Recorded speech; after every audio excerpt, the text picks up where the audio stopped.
Hello everyone, welcome back to your own teaching learning platform yes teacher. तो friends, last session में हमने growth and development का part करा था, जिसमें हम चाइल्डहुड तक कर चुके थे। आज हम यहाँ पर एडोलसेंस के बारे में पढ़ने वाले हैं। इसके साथ साथ ही हम यहाँ पर जो प्रिंसिपल्स ऑफ डेवलपमेंट और some major concern in adolescence पढ़ने वाले हैं।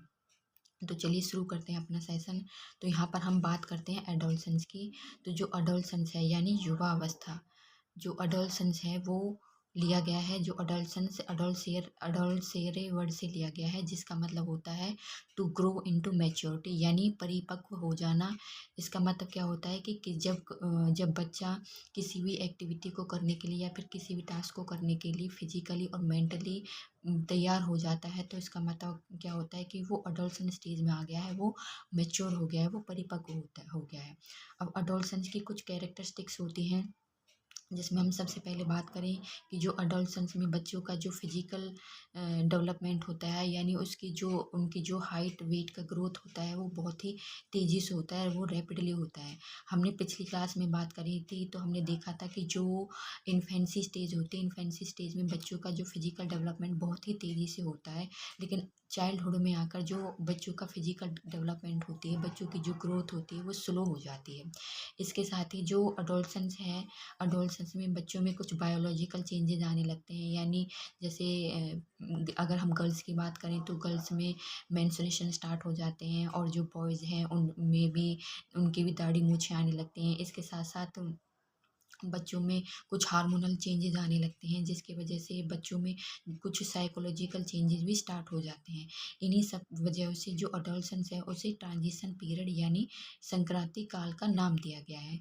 इसके बाद बात करें हम स्टैनली होल की, तो स्टैनली होल ने जो अडोलसन है उसे तूफान और द्वंद्व की अवस्था, ठीक है, तूफान और द्वंद्व की अवस्था यानी age of conflict and storm की अवस्था भी इसको बोला गया है।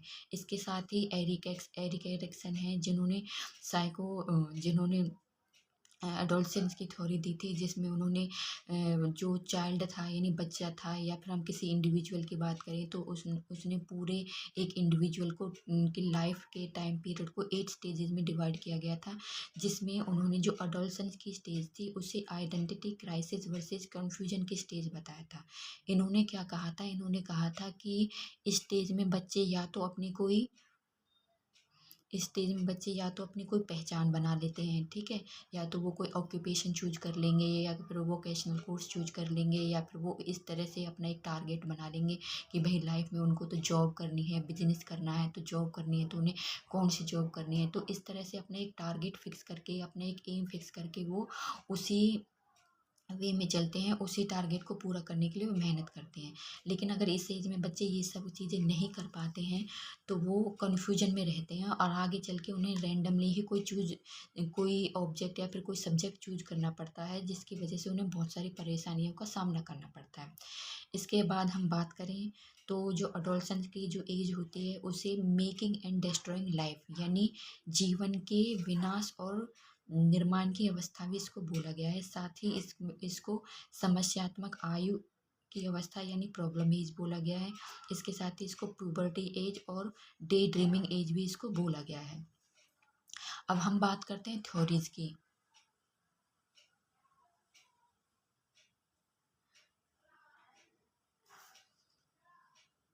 अब हम अगर अडोलसेंस की थ्योरीज की बात करें तो अडोलसेंस की कुछ थ्योरीज दी गई हैं, जिनमें से जो सबसे पहली थ्योरी है वो है ग्रेजुअल डेवलपमेंट की थ्योरी यानी क्रमिक विकास का सिद्धांत। तो ये क्रमिक विकास का सिद्धांत किसने दिया है? हॉलिंगवर्थ, किंग एंड थॉर्नडाइक ने क्रमिक विकास का सिद्धांत दिया है। इसमें इन्होंने क्या कहा है कि जो अडोलसेंस में बच्चे का जो डेवलपमेंट होता है, वो बच्चे का विकास होता है, वो धीरे धीरे होता है। लेकिन इसके अपोजिट ही स्टैनली हॉल ने 1904 में स्टैनली हॉल ने एक और थ्योरी दी थी, जिसे आकस्मिक विकास का सिद्धांत यानी सडन डेवलपमेंट की थ्योरी भी कहा जाता है।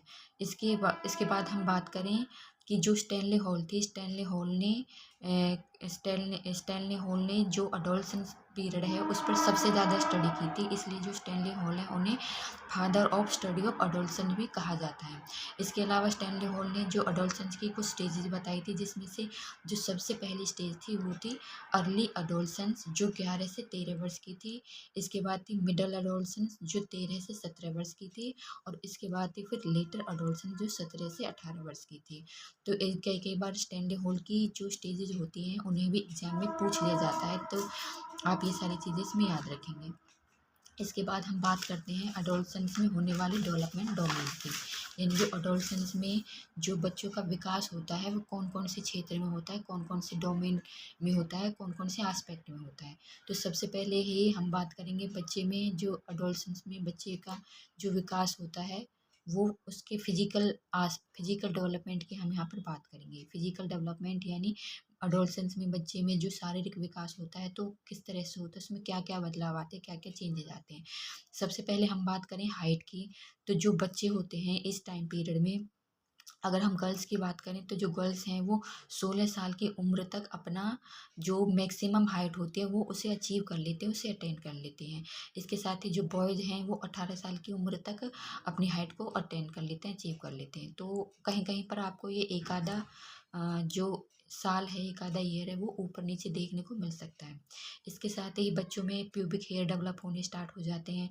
जो गर्ल्स की वॉइस है वो सॉफ्ट हो जाती है, और जो बॉयज़ की जो वॉइस है वो हार्श हो जाती है, हार्ड हो जाती है। इसके साथ ही जो गर्ल्स होती हैं उनमें गर्ल्स होती हैं उनमें ब्रेस्ट का डेवलपमेंट स्टार्ट होता है। इसके साथ ही उनमें मेंस्ट्रुएशन स्टार्ट हो जाते हैं, और जो मेल हैं उसमें उन्हें दाढ़ी मूंछें यानी बियर्ड मूंछ वगैरह आनी स्टार्ट हो जाती है।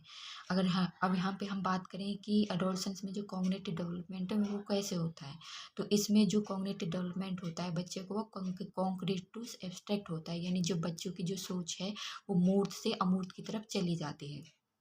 और इसके साथ ही हम इमोशनल डेवलपमेंट की बात करें तो जैसे हमने अभी पढ़ा है कि जो बच्चे में हार्मोनल चेंजेस आते हैं, तो हार्मोनल चेंजेस की वजह से जो इसमें बच्चों में इमोशंस होते हैं वो अनस्टेबल होते हैं। यानी अगर आप बच्चे से कुछ कह दो, ज़रा सी कोई बात कह दो, तो वो बहुत ही जल्दी हाइपर हो जाते हैं, या फिर उनकी बात नहीं मानो तो वो एकदम से इतने ज़्यादा गुस्से हो जाते हैं, वो अपने परिवार वालों को या अपने पेरेंट्स को अपने दुश्मन समझना स्टार्ट कर देते हैं। इसके बाद हम सोशल डेवलपमेंट की बात करें तो इसमें बच्चों का जो सोशल डेवलपमेंट होता है वो भी बहुत तेज़ी से होता है। लेकिन यहाँ पर जो बच्चे का जो सोशल डेवलपमेंट का जो मेजर एरिया होता है वो होता है उसका पीयर ग्रुप। यहाँ पर बच्चों में जो सोशल डेवलपमेंट होता है वो सबसे ज़्यादा उसके फ्रेंड्स के साथ होता है, उसके पीयर ग्रुप के साथ होता है। मॉरल डेवलपमेंट की बात करें,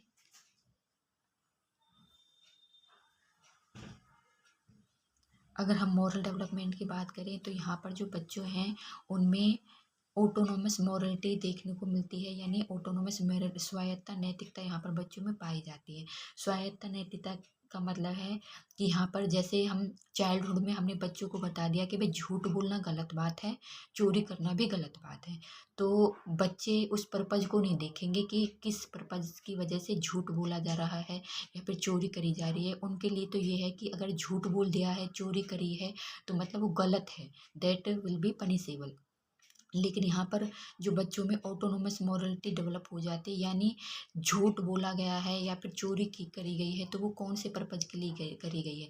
अगर वो किसी अच्छे पर्पज़ के लिए करी गई है, गुड फेथ के लिए करी गई है, तो वो झूठ बोलना, चोरी करना दोनों ही सही माने जाते हैं।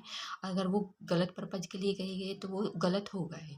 इसके बाद हम बात करते हैं प्रिंसिपल्स ऑफ चाइल्ड डेवलपमेंट की, जो बहुत ही इम्पोर्टेंट टॉपिक है पूरे डेवलपमेंट का, और यहाँ से एक क्वेश्चन आपका एग्जाम में बनता ही बनता है, चाहे वो एच टेट हो या फिर सी टेट हो। तो यहाँ पर जो सबसे पहला प्रिंसिपल आता है वो आता है कंटिन्यूअस प्रिंसिपल। तो यहाँ पर आपसे किस तरह से क्वेश्चन पूछे जाते हैं, यहाँ पर आपको एक स्टेटमेंट दे दी जाती है और आपसे पूछा जाता है कि यह स्टेटमेंट चाइल्ड डेवलपमेंट के कौन से प्रिंसिपल को शो करती है। तो इस तरह से आपको सभी प्रिंसिपल्स को याद रखना बहुत ज़रूरी है। तो यहाँ पर हम सबसे पहले प्रिंसिपल की बात करें तो कंटिन्यूअस प्रोसेस, जैसा हम अभी तक पढ़ते आ रहे हैं कि जो जो डेवलपमेंट है वो कंटिन्यूअस प्रोसेस है, यानी लगातार होने वाली प्रक्रिया प्रक्रिया है। ऐसा नहीं होता कि डेवलपमेंट थोड़े टाइम के लिए हो रहा है, फिर रुक गया है, फिर से स्टार्ट हो गया है, या फिर अभी तेज़ी से हो रहा है, फिर स्लो हो गया है, उसकी गति धीमी पड़ गई है। तो ये कंटिन्यूअस प्रोसेस होता है और चारों तरफ से बच्चे का डेवलपमेंट होता है। इसके बाद है ग्रेजुअल डेवलपमेंट, यानी जो डेवलपमेंट होती है, बच्चे का विकास होता है, वह एक ग्रेजुअल प्रक्रिया है, यानी उत्तरोत्तर प्रक्रिया है, धीरे धीरे चलने वाली प्रक्रिया है। ऐसा नहीं है कि डेवलपमेंट होता है एकदम फास्ट स्पीड में होता है, बच्चा एक ही दिन में सब कुछ सीख लेता है या फिर एक ही घंटे में सीख लेता है। बच्चा धीरे धीरे एक पर्टिकुलर टाइम लेकर चीज़ों को सीखना स्टार्ट करता है। इंडिविजुअल डिफरेंस की बात करें, यानी व्यक्तिगत विभिन्नताएं, तो यहाँ पर जो रेट ऑफ डेवलपमेंट होता है वो बच्चों का सबका अलग अलग होता है। दैट मीन्स कि कुछ बच्चे तो कुछ चीज़ों को जल्दी सीख लेते हैं, कुछ बच्चे थोड़े से टाइम के बाद सीखते हैं। जैसे बच्चे होते हैं, आपने देखा होगा कि कुछ बच्चे तो 9 या 10 महीने में ही चलने लग जाते हैं, ठीक है। उसी के अपोजिट कुछ बच्चों को चलने में 1.5 साल लग जाता है, 2 साल लग जाता है। तो वो कौन से प्रिंसिपल को फॉलो करते हैं? वो इंडिविजुअल डिफरेंस को फॉलो करते हैं। इसके साथ ही प्रिंसिपल ऑफ यूनिफॉर्म पैटर्न, यानी जो सभी बच्चे हैं वो चाहे उनका जो रेट ऑफ डेवलपमेंट वो कोई कुछ भी हो, लेकिन वो सब एक ही यूनिफॉर्म पैटर्न को फॉलो करेंगे। यानी जैसे बच्चा पहले बैठना सीखता है, फिर वो क्रॉल करना सीखता है, फिर वो खड़ा होना सीखता है, उसके बाद चलना सीखता है। तो सभी बच्चे इसी पैटर्न को फॉलो करते हैं। बस कुछ बच्चे उन चीज़ों को पहले सीख जाते हैं, तो कुछ बच्चे उन चीज़ों को थोड़ा सा बाद में सीखते हैं। इसके बाद हम बात करते हैं इरिवर्सिबिलिटी की यहाँ पर हम बात करें कि यानी जो डेवलपमेंट है वो अपलटा भी होता है। मतलब एक बार बच्चों ने कोई चीज़ सीख ली तो ऐसा नहीं है कि उस चीज़ को वो सीख गए हैं और जो पीछे वाली चीज़ें हैं उसको वो पीछे वाली चीज़ें हैं उसको परफॉर्म कर रहे हैं, पीछे वाली एक्टिविटी को परफॉर्म कर रहे हैं। मान लो बच्चों ने चलना सीख लिया तो ऐसा नहीं है कि 2 दिन बाद वो चलना भूल जाएंगे, ठीक है। 2 दिन बाद चलना भूल जाएंगे और फिर से वो क्रॉल करने लगेंगे, यानी घुटमन घुटमन चलने लगेंगे। तो इस तरह से जो डेवलपमेंट है वो पलटा भी नहीं है, वो क्या है, आगे की तरफ बढ़ता है। यानी जो बच्चों का विकास होता है वो आगे की तरफ बढ़ता है। पहले पहले चलना सीखे, क्रॉल करना सीखे, फिर वो खड़े होना सीखे, उसके बाद वो चलना सीखे, उसके बाद वो दौड़ना सीखे। इसके बाद जो नेक्स्ट प्रिंसिपल आता है वो है हमारा सिक्वेंसिलिटी, ठीक है। सिक्वेंशियलिटी यानी क्रमिकता का सिद्धांत। यानी जो डेवलपमेंट होता है क्रम में होता है, ठीक है, क्रम में होता है और किसी भी क्रम को स्किप नहीं किया जा सकता। बच्चे एक एक क्रम को, एक एक स्टेप को फॉलो करके आगे की तरफ बढ़ते हैं और उनका धीरे धीरे उनका डेवलपमेंट होता है। जैसे वही है कि अगर हम बात करें बच्चों की लैंग्वेज डेवलपमेंट की, हम यहाँ पर बात करें तो बच्चे क्या करते हैं, पहले रेंडमली वर्ड को प्रोनाउंसिएट करते हैं, मम पापा पप्पा पप डड, इस तरह से कुछ रेंडमली वर्ड को प्रोनाउंसिएट करते हैं। फिर बच्चे एक एक वर्ड को सीखते हैं, फिर एक एक दो वर्ड से बच्चे अपनी बातों को एक्सप्रेस करना स्टार्ट करते हैं। फिर वो 2 या 3 सेंटेंसेस का इस्तेमाल करते हैं, फिर उसके बाद बच्चे अपना एक पूरा सेंटेंस बोलने लगते हैं अपनी बातों को एक्सप्रेस करने के लिए। तो इस तरह से जो डेवलपमेंट है वो एक सीक्वेंस में चलता है, एक क्रम में चलता है। यूनिवर्सिटी की बात करें तो भाई ऐसा नहीं है कि भाई हमारे देश में बच्चे किसी और पैटर्न को फॉलो कर रहे हैं और दूसरे देश में बच्चे किसी और पैटर्न को फॉलो करते हैं। पूरी दुनिया में हर जगह सेम पैटर्न को ही फॉलो किया जाता है। अगर हमारे यहाँ पर बच्चे चलने से पहले क्रॉल करना सीखते हैं, बैठने सीखते हैं, तो हर जगह के बच्चे इसी पैटर्न को फॉलो करेंगे। जनरल टू स्पेसिफिक होता है, सिंपल टू कॉम्प्लेक्स होता है। यानी पहले बच्चे सरल चीज़ों को सीखते हैं, सामान्य चीज़ों को सीखते हैं, उसके बाद कॉम्प्लेक्स चीज़ों को सीखते हैं, डिटेल चीज़ों को सीखते हैं। दैट मीन्स कि जो बच्चे हैं सबसे पहले अपने पूरे बॉडी पार्ट्स का इस्तेमाल करते हैं किसी भी एक्टिविटी को परफॉर्म करने के लिए। आप छोटे बच्चों को कोई चीज़ देते हो, उसके सामने कोई ऑब्जेक्ट रख देते हो, तो आपने देखा होगा कि बच्चे क्या करते हैं, उस ऑब्जेक्ट को पकड़ने के लिए अपने दोनों हैंड्स का इस्तेमाल करते हैं। लेकिन जैसे अगर आप पेंसिल भी देते हो तो बच्चे उस पेंसिल को पकड़ने के लिए अपनी पूरी हथेली का इस्तेमाल करते हैं। लेकिन धीरे धीरे जैसे जैसे उनकी एज बढ़ती जाती है, उनका डेवलपमेंट विकास आगे की तरफ बढ़ता जाता है, तो वो पेंसिल को पकड़ने के लिए पूरी हथेली की जगह अपने फिंगर्स का इस्तेमाल करने लगते हैं। इसी तरह से जो इंटीग्रेशन यानी जो डेवलपमेंट है वो इंटीग्रेशन के प्रिंसिपल को फॉलो करता है। इंटीग्रेशन मतलब बच्चों को अगर कोई एक्टिविटी करनी है तो अपने उस एक्टिविटी में अपनी बॉडी के एक या एक से ज़्यादा बॉडी पार्ट्स को या फिर ऑर्गन्स को इस्तेमाल करते हैं। यानी सपोज अब बच्चों के हाथ में आपने बैट पकड़ा दिया, अब बैट से उन्हें बॉल को किक करना है, तो बॉल को किक करने के लिए वो अपने हाथ के साथ साथ आई का भी इस्तेमाल करेंगे, यानी अपने हाथों का और आई का एक कोऑर्डिनेशन बनाकर उस एक्टिविटी को फॉलो करेंगे। डिफरेंशिएशन की बात करें तो यहाँ पर क्या है कि जो डिफरेंशिएशन है, यानी जो बच्चे हैं वो इस चीज़ को समझने लग जाते हैं धीरे धीरे कि उन्हें कोई भी छोटा ऑब्जेक्ट है या फिर बड़ा ऑब्जेक्ट है तो उसको पकड़ने के लिए उन्हें क्या करना है। अगर वो बड़ा ऑब्जेक्ट होगा तो वो उसको पकड़ने के लिए या तो पूरी हथेली का इस्तेमाल करेंगे या फिर अपने दोनों हाथों का इस्तेमाल करेंगे, और अगर छोटा ऑब्जेक्ट होगा तो वो उसको पकड़ने के लिए अपनी उंगलियों का इस्तेमाल करेंगे। प्लास्टिसिटी की बात करें तो जो प्लास्टिसिटी है उसका मतलब ये होता है कि अगर कोई भी इंडिविजुअल है, उसके पास्ट में कुछ गलत हुआ है, ठीक है, उसके अतीत में कुछ एक उसके साथ कोई भयानक हादसा हुआ है, उसके साथ कोई एक्सीडेंट हुआ है, कुछ इंसिडेंट हुआ है, तो जैसे जैसे उसकी एज बढ़ती जाएगी, उसका डेवलपमेंट बढ़ता जाएगा, उसका सराउंडिंग उसका बढ़ता जाएगा, तो उसके डेवलपमेंट में इतनी कैपेबिलिटी होती है कि उसका जो पास्ट का बैड एक्सपीरियंस होता है उसको वो मतलब बिल्कुल हावी कर देता है, यानी उसका फ्यूचर उसके पास्ट के जो बुरे एक्सपीरियंस पर हावी हो जाता है। धीरे धीरे बच्चे अपने उसके पास्ट के एक्सपीरियंस को भुला के आगे की तरफ मूव करने लगते हैं। हेरिडिटी एंड एनवायरनमेंट, तो भाई ये तो बहुत ही इंपॉर्टेंट टॉपिक है, sorry important point and important term है कि जो बच्चे का विकास होता है वो हेरिडिटी और एनवायरनमेंट दोनों का ही उस पर असर होता है, और हेरिडिटी और एनवायरनमेंट का क्या रहता है, ये प्रोडक्ट होता है, ठीक है। तो इस तरह से एग्जाम में क्वेश्चन पूछा गया है कि जो बच्चे का विकास है वो हेरिडिटी और एनवायरनमेंट के कौन से ऑपरेशन को फॉलो करता है। तो इस तरह से एग्जाम में आपको लिखा हुआ मिल जाएगा कि प्लस का साइन मिल जाएगा, प्रोडक्ट का साइन मिल जाएगा, ठीक है। तो इस तरह से कोई भी साइन, इक्वल का साइन मिल जाएगा, कोई भी साइन वो उसमें लगा देंगे और आपसे ये क्वेश्चन एग्जाम में पूछ सकते हैं। तो इसको आप ध्यान रखना कि जो बच्चे का विकास होता है वो हेरिडिटी और एनवायरनमेंट का प्रोडक्ट होता है।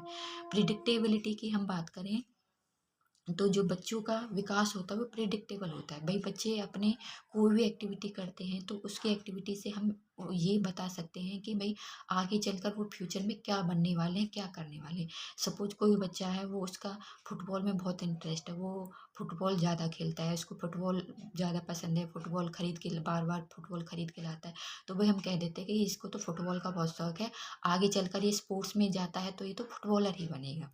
तो इस तरह से क्या करता है डेवलपमेंट क्या होता है, प्रिडिक्टेबल होता है यहाँ पर। फिर इसके बाद हम क्यूमुलेटिव डेवलपमेंट की बात करें तो यानी अगर क्यूमुलेटिव प्रोसेस यानी संचयी प्रक्रिया, क्यूमुलेटिव प्रोसेस यानी संचयी प्रक्रिया की बात करें तो इसमें क्या होता है कि अगर बच्चा कुछ चेंजेस ला रहा है अपनी लाइफ में, कुछ नया सीखा है उसने अपनी लाइफ में, यानी सपोज बच्चा एक जगह से, एक स्टेट से दूसरे स्टेट में शिफ्ट हो गया और दूसरे स्टेट के उसने कुछ कल्चर सीख लिए, कुछ उसने नॉर्म सीख लिए, ठीक है, वहाँ के उसने वेशभूषा पहननी सीख ली, वहाँ की लैंग्वेज सीख ली, तो उन सब चीज़ों का असर उसके आने वाले फ्यूचर में भी पड़ता है। तो ये किसको शो करता है, क्यूमुलेटिव प्रोसेस को शो करता है। होलिस्टिक प्रोसेस की बात करें यानी समग्र प्रक्रिया की बात करें तो इसका मतलब है कि बच्चे का डेवलपमेंट अगर एक फील्ड में हो रहा है तो उसका असर उसके दूसरे फील्ड में भी पड़ता है, यानी अगर एक फील्ड में उसमें विकास में कोई कमी आ रही है तो वो कमी उसके दूसरे फील्ड में भी पड़ेगी। यानी अगर हम फिजिकल डेवलपमेंट की बात करें कि भाई बच्चे का जो शारीरिक विकास है वो बहुत अच्छा है, बच्चे का हाइट भी अच्छे से बढ़ रही है, बच्चे के जो वेट भी अच्छा है, उसका जो एवरेज वेट होता है बच्चों का बिल्कुल वो ही है। तो अगर उसकी शारीरिक जो शारीरिक डेवलपमेंट है, उसका शारीरिक विकास एकदम बहुत अच्छा है, तो उसका जो मानसिक विकास है वो भी काफ़ी अच्छा रहेगा। अगर मानसिक विकास अच्छा रहेगा तो सिंपल सी बात है भाई उसका कॉग्निटिव डेवलपमेंट भी वो अच्छा रहेगा। इसके साथ साथ ही उसका जो सोशल डेवलपमेंट है, इमोशनल डेवलपमेंट है, वो भी आगे चलकर कहीं ना कहीं उन सब का, उसके फिजिकल डेवलपमेंट का असर उसके बाकी के जो डेवलपमेंट के एस्पेक्ट्स होते हैं, इमोशन हो, सोशल हो, कम कॉग्निटिव हो, उन पर भी अच्छा ही पड़ता है। लेकिन अगर किसी बच्चे का फिजिकल डेवलपमेंट अच्छा नहीं हो रहा है, भाई उसकी डाइट अच्छी नहीं है या फिर वो बीमार हो गया है, लंबे समय से किसी बीमारी में से पीड़ित है, लंबे समय तक उसने किसी बीमारी को फेस किया है, तो सिंपल सी बात है कि भाई उसका फिजिकल डेवलपमेंट भी सफ़र करेगा, उसके शारीरिक विकास पर भी असर पड़ेगा, और जब शारीरिक विकास पर भी असर पड़ेगा तो उसके जो बाकी के एस्पेक्ट्स होते हैं, सोशल, इमोशनल, कॉग्निटिव, उन पर भी उसका असर पड़ता ही पड़ता है। नेक्स्ट हम बात करते हैं स्पाइरल डेवलपमेंट कि जो डेवलपमेंट होता है वो एक स्पाइरल यानी वर्तुलाकार होता है, ठीक है। स्पाइरल यानी यहाँ पे इस तरह से डेवलपमेंट होता है, एक स्पाइरल पैटर्न को यहाँ पर इस तरह से फॉलो करता है। स्पाइरल का मतलब होता है कि ऐसा नहीं होता कि जो बच्चे जब आगे की चीज़ों को सीखते हैं तो पीछे की चीज़ों को बिल्कुल एकदम से भूल ही जाते हैं। नहीं, बच्चे जैसे जैसे आगे की चीज़ों को सीखते जाते हैं, नई नई चीज़ों को सीखते जाते हैं, वो अपनी पुरानी चीज़ों को भी साथ के साथ रिवाइज करते रहते हैं। नेक्स्ट है हमारा principle of direction of development. तो ये मैं आपको पहले भी करा चुकी हूँ, ये मैंने आपको इन्हीं जब हमने ग्रोथ एंड डेवलपमेंट का फर्स्ट पार्ट किया था तो वहाँ पर भी हमने प्रिंसिपल्स ऑफ फिजिकल ग्रोथ में ये पढ़े थे।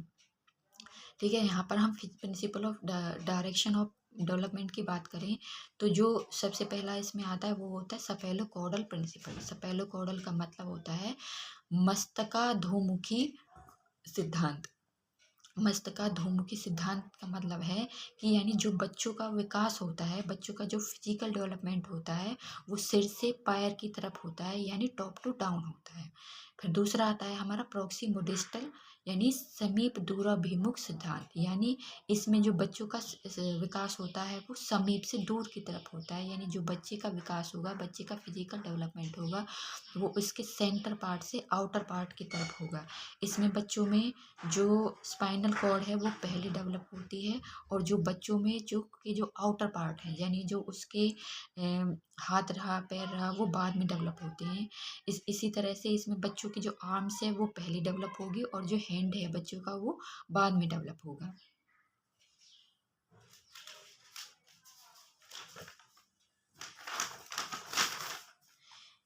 इसके बाद हम यहाँ पर जो आता है हमारा जो लास्ट प्रिंसिपल है वो है interaction of maturation and learning, यानी जो बच्चों का विकास होता है उसमें उसकी मैच्योरिटी और उसकी लर्निंग का भी बहुत बड़ा रोल होता है, बहुत बड़ा हाथ होता है। जैसे जैसे बच्चे मैच्योर होते जाते हैं किसी चीज़, जैसे जैसे बच्चे चीज़ों को सीखते जाते हैं, मैच्योर हो जाते हैं, तो वैसे वैसे आगे आगे चल कर वो नई नई चीज़ों को सीखने लगते हैं। और इसके अपोजिट यानी इसी के वाइस वर्सा हम बात करें तो बच्चे जैसे जैसे नई नई चीज़ों को सीखते हैं वैसे वैसे ही बच्चों में मेच्योरिटी और ज़्यादा मेच्योरिटी आती है और इस तरह से मेच्योरेशन और लर्निंग की अंतःक्रिया की वजह से बच्चों का जो विकास है वो आगे की तरफ बढ़ता है। अब यहाँ पर हमने एक बात करें कि तो जो बच्चों का अर्ली डेवलपमेंट होता है यानी जो अर्ली स्टेज होती है बच्चों की उसमें डेवलपमेंट उसमें बहुत उसका जो डेवलपमेंट स्टेज होती है वो बच्चों की अच्छी रहनी बहुत ज़रूरी होती है कि क्योंकि जो अर्ली स्टेज होते हैं बच्चों की इन्फेंसी बोलें हम या फिर चाइल्डहुड बोलें तो वो बच्चों के लिए एक फाउंडेशन का काम करती है, यानी बच्चों के जो लेटर डेवलपमेंट के लिए एक फाउंडेशन का काम करती है। आई होप आपको ये सारे प्रिंसिपल समझ में आए होंगे। इन प्रिंसिपल से एक क्वेश्चन आपका 99% आपके एग्ज़ाम में पूछा जाता है। तो मैंने सारी चीज़ें आपको अच्छे से समझाई हैं। तो नेक्स्ट हम बात करते हैं सम मेजर कंसर्न। ठीक है, सम मेजर कंसर्न यानी कुछ ऐसी चीज़ें, कुछ ऐसी चिंताएं जो अडोलसेंस में देखने को मिलती हैं और यहाँ से भी आपके क्वेश्चन पूछे गए हैं। तो सबसे पहले जो मेजर कंसर्न है वो है डेलिंक्वेंसी। डेलिंक्वेंसी मतलब आपराधिक आचरण, यानी अगर जो अडोलसेंस का जो बच्चों का टाइम पीरियड होता है उसमें बच्चों को अगर सही गाइडेंस नहीं दी जाती या फिर बच्चों को सही से सपोर्ट नहीं मिलता, उन्हें सही से बताया नहीं जाता कि उन्हें लाइफ में क्या करना है, उन्हें क्या नहीं करना है, कौन सी चीज़ उनके लिए सही है, कौन सी चीज़ गलत है, तो बच्चे क्या होते हैं रैंडमली ही कहीं भी किसी भी डायरेक्शन में मूव कर जाते हैं। और इसमें देखा गया है कि अगर बच्चों को सही सपोर्ट नहीं मिले, सही गाइडेंस नहीं मिले तो इसमें बच्चे आपराधिक आचरण वाली प्रकृति को अपना लेते हैं, यानी बहुत सारे बच्चे आपराधिक रास्ते पर चल पड़ते हैं। आपराधिक रास्ते में से हम बात करें तो या तो बच्चे घर से भाग जाएंगे, यानी उनसे किसी काम को करने के लिए बोल दिया है, ठीक है, यानी तो पेरेंट्स को अपना दुश्मन समझने लगते हैं तो घर छोड़ के चले जाते हैं। चोरी करना, अपनी ज़रूरतों को पूरी करने के लिए अगर पेरेंट्स को समझा रहे हैं कि भाई आपको एक्स्ट्रा खर्चा नहीं करना है, आपको लिमिटेड खर्चा करना है, आपको जो अपनी ज़रूरत की चीज़ों में ही इन्वेस्ट करना है, तो अगर उन्हें एक्स्ट्रा पैसे चाहिए होते, पेरेंट्स नहीं दे रहे तो वो चोरी करना स्टार्ट कर देते हैं, तोड़ फोड़ करना स्टार्ट कर देते हैं, सोसाइटी के रूल रेगुलेशन को प्रयोग करना स्टार्ट कर देते हैं, लोगों के साथ बदतमीजी करना स्टार्ट कर देते हैं। तो इस तरह से बच्चे आपराधिक आचरण की प्रवृत्ति को अपना लेते हैं। तो इसमें आपसे एचटेट में एक बार एक क्वेश्चन पूछा गया है कि इनमें से आपको ऑप्शन दिए जाते हैं और ये पूछा जाता है कि इनमें से कौन सा आपराधिक आचरण की प्रवृत्ति में नहीं आता है। ठीक है, तो आप ये सारे पॉइंट्स की आपराधिक आचरण की प्रवृत्ति में कौन कौन से पॉइंट आते हैं कि भाई घर से भाग जाना, चोरी करना, तोड़ फोड़ करना, जो हमारी सामाजिक गतिविधियाँ हैं, सैनिक सोसाइटी की जो चीज़ें होती हैं उनको तोड़ फोड़ करना, वल्गैरिटी करना, ये सारी चीज़ें हमारी किस में आती हैं, आपराधिक आचरण की प्रवृत्ति में आती हैं। नेक्स्ट हमारा जो है डेलिक्वेंसी के बाद वो है सब्सटेंस एब्यूज। ठीक है, सब्सटेंस एब्यूज यानी कुछ मादक द्रव्यों का, मादक पदार्थों का सेवन करने लग जाना।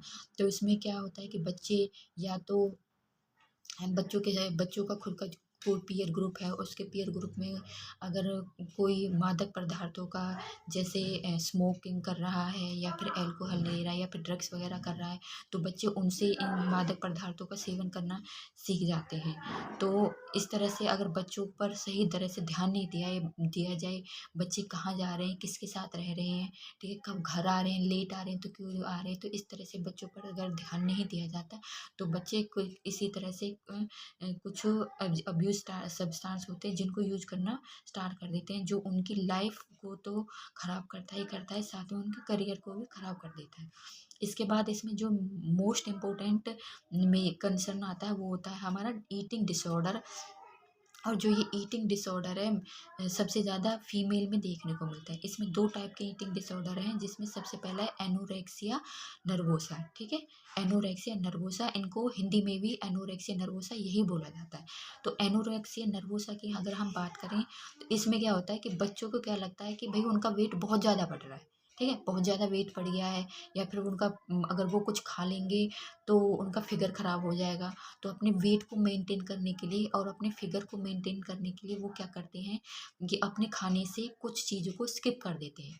जैसे या तो फ्रूट खाना छोड़ देंगे, या फिर तली भुनी चीज़ें खाना छोड़ देंगे, या फिर वो क्या करेंगे कि पूरे दिन के जो मील होता है 3 to 4 टाइम्स का जो पूरे दिन का मील होता है उसमें से एक आधा टाइम का मील स्किप कर देंगे कि भाई मैं तो ब्रेकफास्ट नहीं करूँगा, ठीक है, मैं तो अपना वजन मेंटेन करके रखूँगा, मैं तो अपना बॉडी फिगर ख़राब नहीं करूँगा, मैं तो लंच नहीं करूँगा, मैं तो डिनर नहीं करूँगा, मैं तो खाने में सिर्फ ग्रीन वेजिटेबल ही लूँगा, मैं तो खाने में सिर्फ सैलेड ही लूँगा।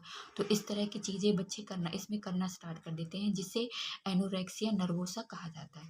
इसके बाद इसमें आता है बुलिमिया नर्वोसा। ठीक है, बुलिमिया नर्वोसा, तो बुलिमिया नर्वोसा में बच्चे एक ईटिंग डिसऑर्डर को, एक ईटिंग पैटर्न को फॉलो करते हैं, जिसे क्या बोलते हैं, जिसे बोलते हैं बिंगे एंड पर्ज डिसऑर्डर। ठीक है, बिंगे एंड पर्ज डिसऑर्डर।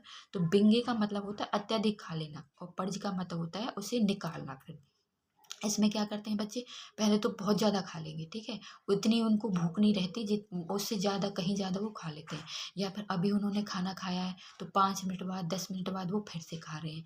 अच्छा, फिर खाना खा लिया, खाना खाने के बाद फिर से उन्हें एक टेंशन बन जाएगी, अरे यार तूने तो बहुत ज़्यादा खा लिया, ठीक है, तुझे इतना नहीं खाना था, इससे इतना सारा खाना खाने से तो तेरा वेट बढ़ जाएगा, तेरा वजन बढ़ जाएगा, तेरा फिगर खराब हो जाएगा। तो फिर वो क्या करते हैं, या तो स्पॉन्टेनियसली वो वॉमिटिंग करना स्टार्ट कर देते हैं, ठीक है, स्पॉन्टेनियसली वॉमिटिंग करने लगते हैं, या फिर उस खाने को निकालने के लिए वो क्या करते हैं, कुछ अदर सब्सटेंस यूज करेंगे, ठीक है, कुछ अदर सब्सटेंस यूज करेंगे, जिससे उनको या तो वॉमिटिंग हो जाए, या फिर जो उनकी बॉडी है उस उनकी बॉडी है वो उस खाने को ऑब्जर्व कर ले, और उस बॉडी को जो मिनरल्स है वो उसकी बॉडी को ना लगे, जिससे उनका वजन ना बढ़े।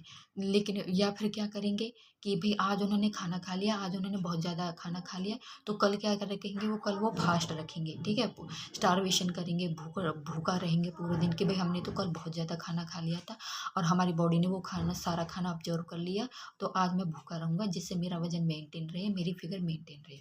तो इस तरह के ये एनोरेक्सिया नर्वोसा और बुलिमिया नर्वोसा, ये दोनों ईटिंग डिसऑर्डर बच्चों में देखने को मिलते हैं। और इन दोनों ही ईटिंग डिसऑर्डर से आपके एचटेट एग्जाम में, आपके सीटेट एग्जाम में क्वेश्चन पूछे गए हैं, तो ये चीज़ आप ध्यान रखेंगे। तो इसके साथ ही आपका जो ग्रोथ एंड डेवलपमेंट का टॉपिक है यहाँ पर समाप्त होता है। आई होप आपको वीडियो अच्छा लगा होगा, यूजफुल लगा हुआ होगा। अगर आपको वीडियो अच्छा लगा है तो प्लीज़ इसे लाइक करें, शेयर करें और चैनल को सब्सक्राइब करें। मिलते हैं आपसे नेक्स्ट वीडियो में, तब तक के लिए take care and bye bye.